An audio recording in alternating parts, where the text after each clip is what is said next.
The golden light of late afternoon spilled softly across the countryside, brushing every blade of grass and every leaf with its warmth.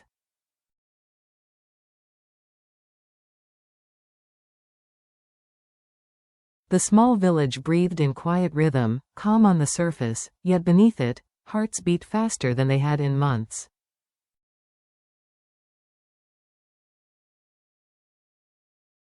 After seasons of silence, the news had spread like a tender wildfire. James was finally coming home.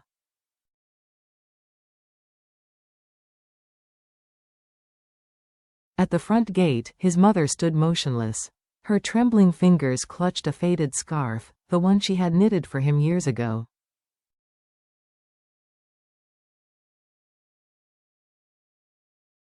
The fabric had grown thin from age and prayer. Each day she had worn it, whispering the same wish: let him come back safely.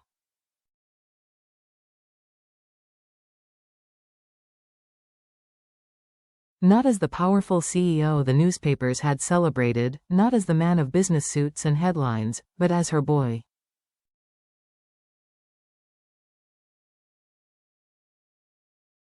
The one who once ran barefoot through the fields, laughing under the summer sun inside. His father sat at the old wooden table, a newspaper open before him.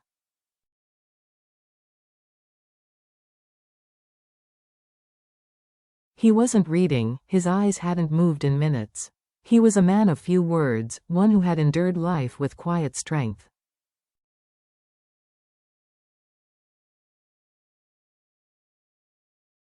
But even that strength had worn thin beneath the weight of waiting. He's been through enough, he murmured to no one in particular.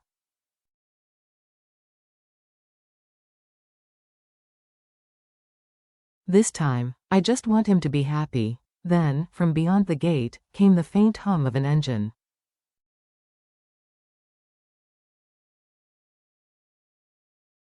The old dog barked first, a familiar, jubilant sound, followed by hurried footsteps on gravel.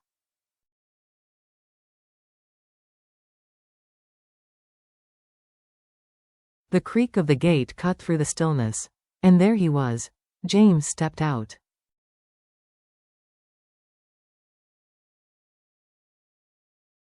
Thinner than before, his shoulders still broad but no longer burdened by the sharp edges of ambition.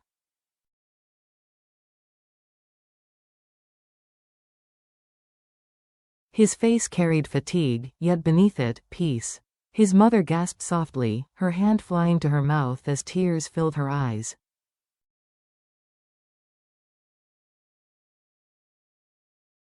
My son, she breathed, before running forward and gathering him into her arms. For a long, trembling moment, no one spoke.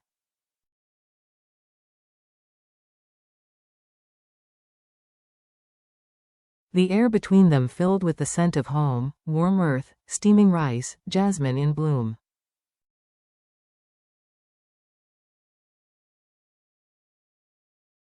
James closed his eyes and let the world slow down.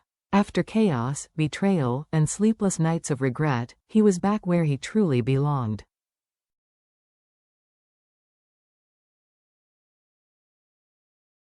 Not in the city, not in the office towers that had swallowed his years, but here, in the small, imperfect home where love had waited in silence.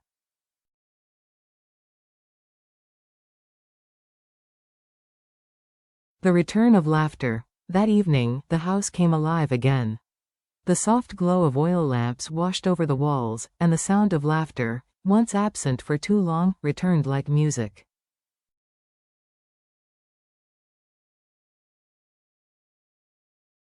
In the kitchen, his mother's hands moved swiftly, tenderly.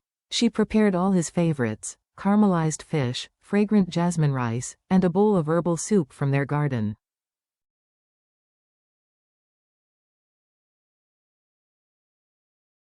At the table, his father poured him tea, the steam curling upward like a blessing.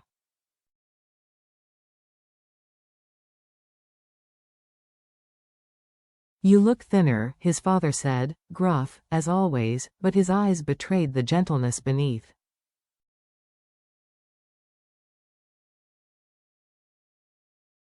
James smiled faintly. Work took more from me than I realized, he admitted.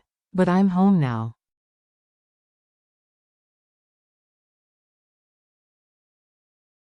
That's all that matters. His mother placed a bowl in front of him, her eyes glistening.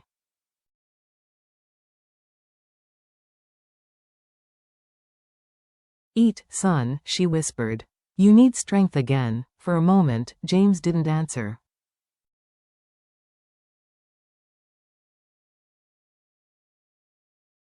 He only looked around, at the old photographs, the smell of lemongrass drifting from the kitchen, the hum of insects just outside.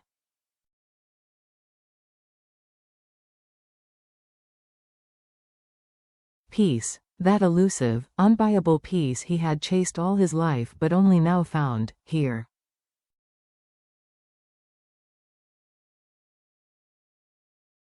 After dinner, his mother reached across the table. Her hand trembled slightly as she said, "We were so afraid, every single day.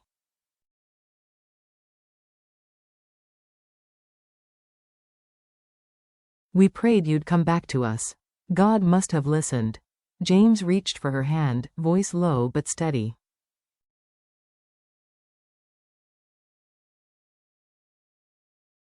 I'm sorry I worried you, Mom. But everything I've been through, it made me realize what truly matters.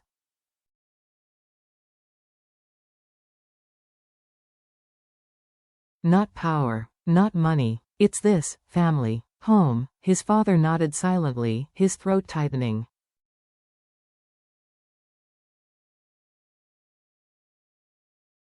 Outside, the moon shone full and gentle, as if blessing their reunion. And for the first time in years, James laughed, not as a CEO burdened by titles, but as a son who had finally come home.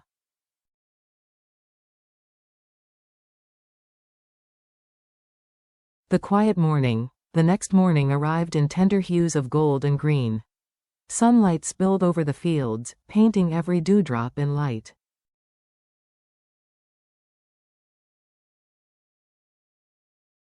The air was fresh, carrying the scent of rain-kissed soil.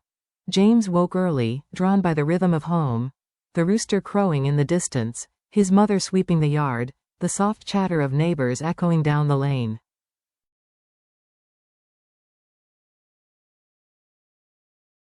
Yet amid that peace, a name stirred in his heart. Too deep. He hadn't seen her since that day outside the hospital, the day she'd stood in the drizzle, her eyes full of tears she refused to let fall.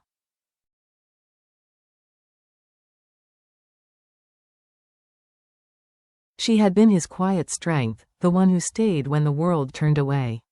And now, after all the storms, he longed to see her again, not as the broken man he once was, but as someone reborn.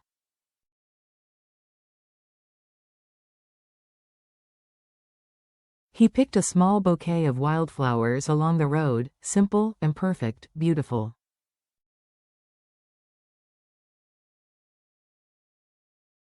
The path to her house was lined with memories. Every tree, every sound seemed to whisper her name.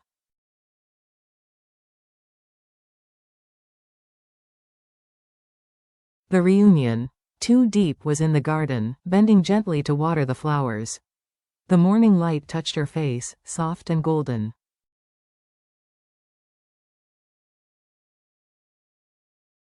When she looked up and saw him standing at the gate, her breath caught.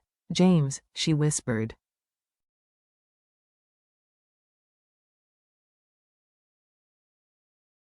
He smiled, a smile that carried every apology, every promise. "I told you I'd come back."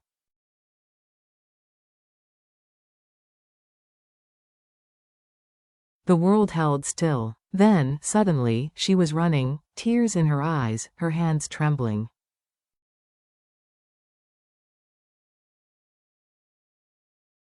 The bouquet slipped from his fingers as he caught her in his arms. "I missed you," he murmured.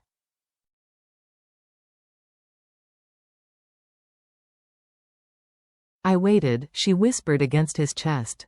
The wind stirred through the trees, carrying the sound of their quiet laughter across the fields.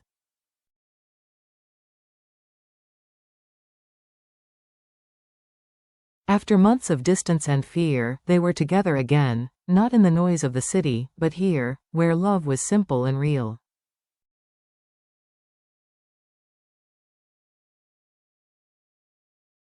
The Pond of Promises. That afternoon, they sat by the small pond behind her house. Lotus flowers floated lazily on the still water, catching the reflection of the setting sun.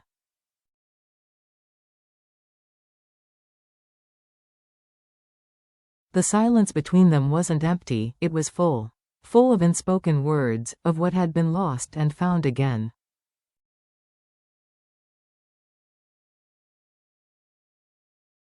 Finally, James spoke. "I used to think I had to conquer the world to deserve love," he said, watching the ripples.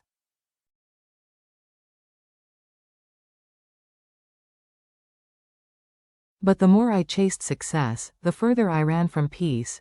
Too Deep smiled faintly, her eyes soft.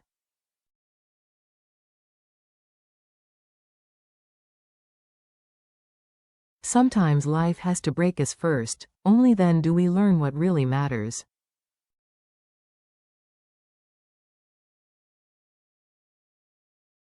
He turned to her, voice trembling. "You were the only one who never stopped believing in me."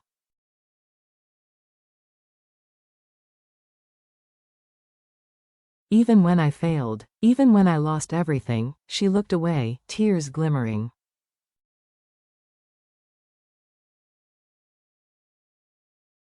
"Because I saw the real you, James. Not the man in the newspapers, but the one who brought rice to the workers when they had none, who visited the sick even when his own world was falling apart."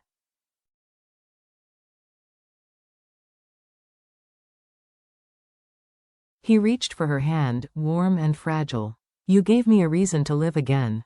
Now I just want to spend my life protecting that light in you."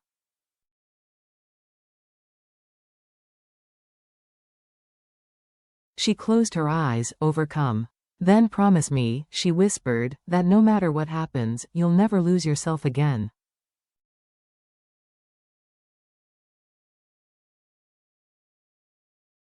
"I promise," he said, voice steady.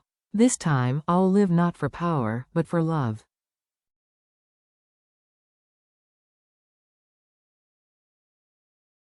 "For family. For you." The blessing of the night.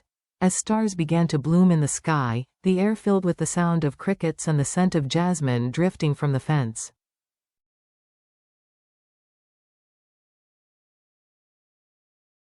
When he walked her home, they lingered at the gate. "Your parents must be waiting," she said softly.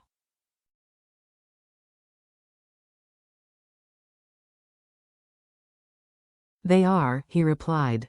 "But I wanted you to be the first person I saw, and the last person I say good night to."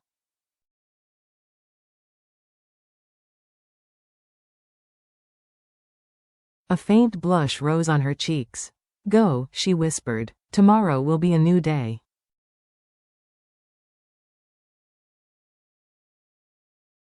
He hesitated, then leaned forward and kissed her forehead, a kiss of gratitude, of promise, of beginning.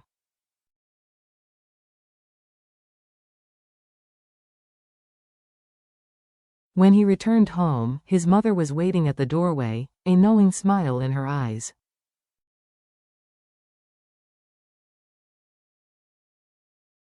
"You saw her," she said quietly. James nodded, unable to hide his joy. "Yes, Mom, I saw her."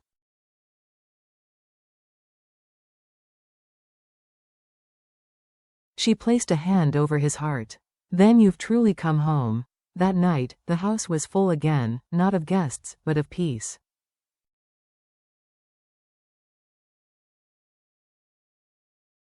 Laughter echoed softly through the wooden walls, the scent of tea lingered in the air, and outside, the moon watched like an old friend.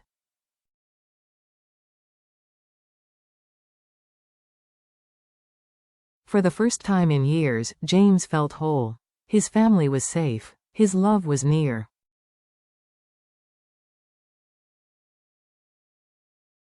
And his heart, once hardened by ambition and loss, had found its way home. The lesson.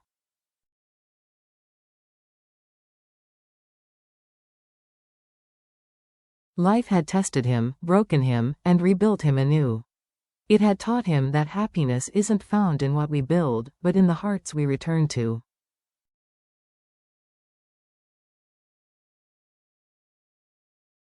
Through his journey, from success to ruin, from pride to humility, James discovered that strength isn't about control or conquest.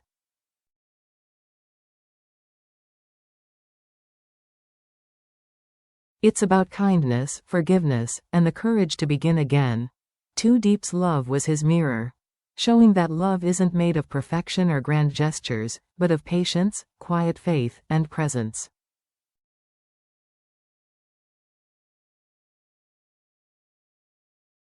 Her heart was the light that led him back from the darkness. His parents taught him that coming home is more than returning to a place, it's returning to oneself, to the boy who once laughed freely under the sun.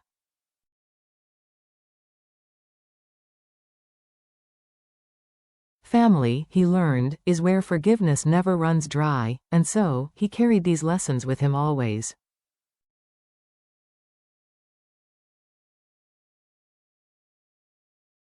That success means nothing without people to share it with. That love, gentle, enduring love, is the only thing that survives time and distance.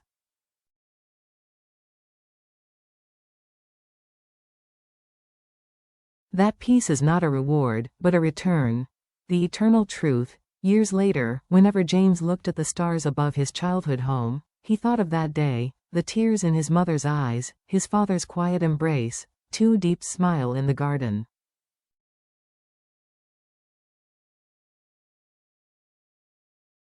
Those memories became his compass, guiding him through every season of his life.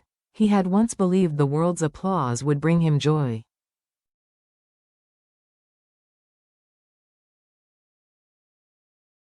Now, he knew better. The truest treasures were simpler, a mother's voice calling your name.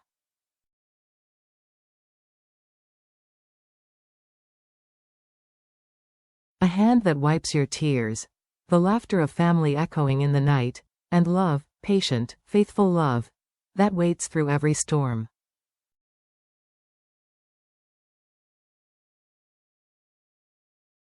Because home, he realized, isn't a place you find, it's something you build, with the people who never stop believing in you.